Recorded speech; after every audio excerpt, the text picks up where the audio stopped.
Hello, super friends. Welcome to another amazing Bible adventure. Today we're going to learn all about fear and courage. Have you ever been to a zoo? We see zebras, giraffes, and lions. Wow.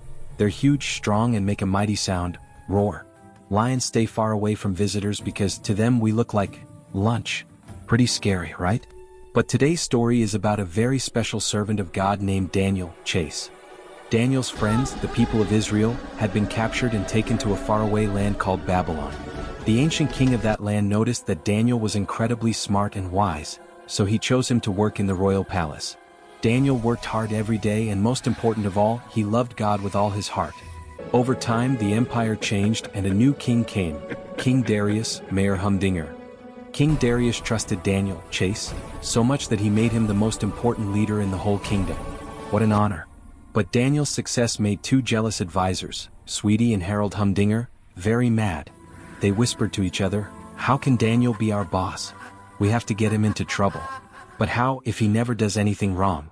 Then they came up with a sneaky, terrible plan. They convinced King Darius to make a strange and very serious new law. For the next 30 days no one, absolutely no one, may pray to anyone except the king. And the punishment for breaking this law? Being thrown into a dark, deep den filled with strong, hungry lions. The king agreed, not realizing the evil trap that had been set. Daniel, Chase, heard about the law, but his heart was faithful.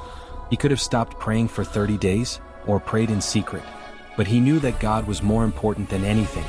So Daniel went home. He opened his window, knelt down, and prayed to God just like he always did. He trusted that God was greater than the king, and greater than the lions. What courage! The wicked advisors were spying on him and saw everything. They rushed to the king and said, "Your Majesty, Daniel, Chase, is praying to his God. He broke your law. Throw him into the lion's den." King Darius, Mayor Humdinger, was heartbroken. He loved Daniel, but he had to follow the law he had created. With a heavy heart he gave the order. The soldiers took Daniel away. That night, Daniel was thrown into the lion's den.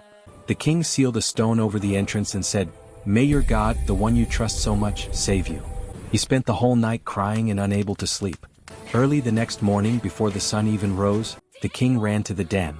He called out, "Daniel, Daniel, did your God save you from the lions?"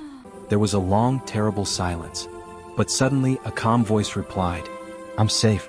My God sent an angel to close the lions' mouths. They couldn't hurt me." What an incredible miracle. The king was overjoyed. Daniel was rescued, and he continued trusting God with all his heart. And remember, super friends, God is greater than any lion. Before you go, don't forget to subscribe to the channel, write in the comments which city you're watching from, leave a big thumbs up, and share this story with your friends and family. See you next time.